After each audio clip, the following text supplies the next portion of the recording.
You ever wonder what a single day's headlines can really tell us about a nation? Well, today, that's exactly what we're going to find out. We're going to dive into the news from just one day, Monday, October 13th, 2025, and see what bigger stories are hiding just beneath the surface. Because, it's not just about the separate stories of a victory here, a defense deal there, or a somber loss. If you look closely, you start to see a bigger picture emerge, a story about what a country truly cares about, what it's up against, and where it sees itself in the world. So, let's peel back those layers together. All right, here's how we'll break it down. First, we'll look at India's presence on the global stage. Then, we'll zoom in on how the nation is working to secure its own future. And to wrap it all up, we'll get into some of the powerful human stories that you don't always hear about. Okay, so first up, the world stage.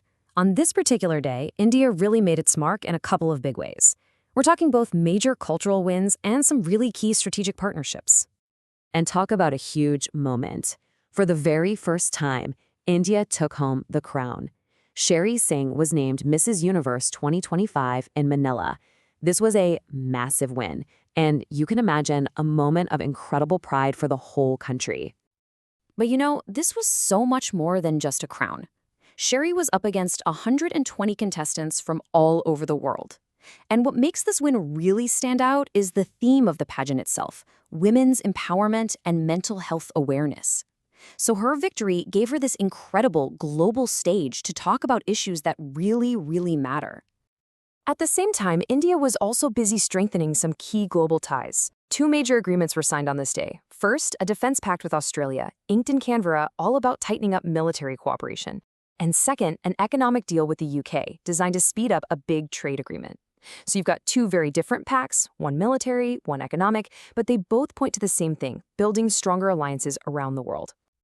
And while we're on the topic of the global stage, there was another major announcement, the Nobel Peace Prize. It went to Maria Corina Machado of Venezuela for her incredibly brave fight against a dictatorial regime. So, a really busy day internationally.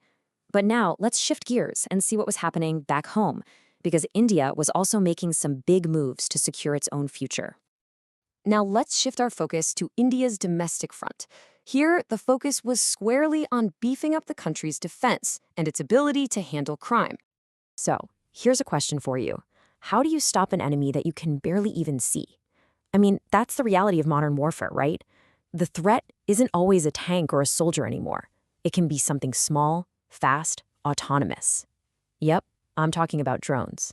And the answer to that tricky question lies in some brand new, groundbreaking tech.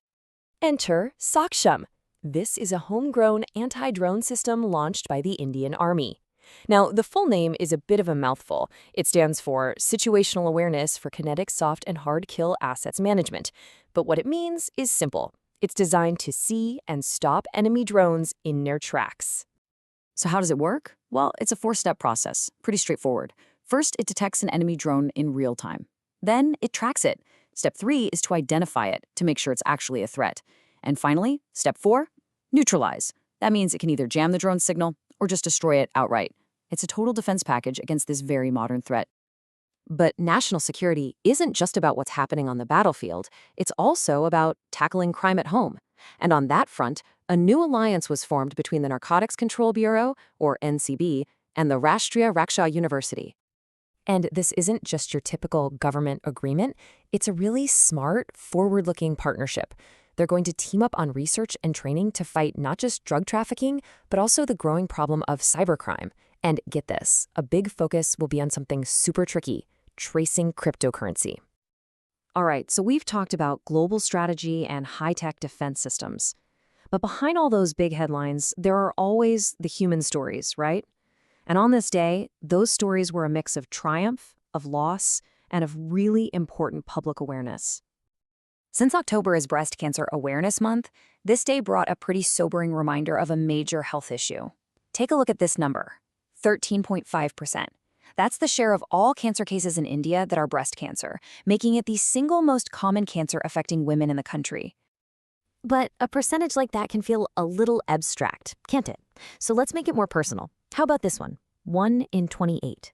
That's the lifetime risk for a woman in India. When you put it that way, it really hits home just how crucial awareness and early detection are. They're still our best tools in this fight. This day also brought some sad news. The bodybuilding world lost a true icon, Virendra Guman, who passed away at just 41 years old. His fans knew him as He-Man, and he was just this incredible symbol of strength and pure dedication. And his career was just incredible. I mean, back in 2009, he hit the absolute top, winning Mr. India. And he didn't stop there. He went on to become the runner-up in the Mr. Asia competition. Just an amazing legacy of hard work that's going to inspire people for a long, long time. And that idea of strength and courage brings us full circle, back to Maria Corina Machado. This quote really says it all. A woman of immense courage who kept the flame of democracy burning. That's why she won the Nobel. It wasn't just about politics. It was about her sheer, unwavering bravery, which is why they call her Venezuela's Iron Lady. So there you have it. From the glamour of a pageant win to the hard realities of national security, one single day can tell such a rich, complex story. You see a country's ambitions, the challenges it's facing, and, underneath it all, that enduring human spirit. That was the story of October 13th, 2025. It really makes you wonder, what story will tomorrow tell?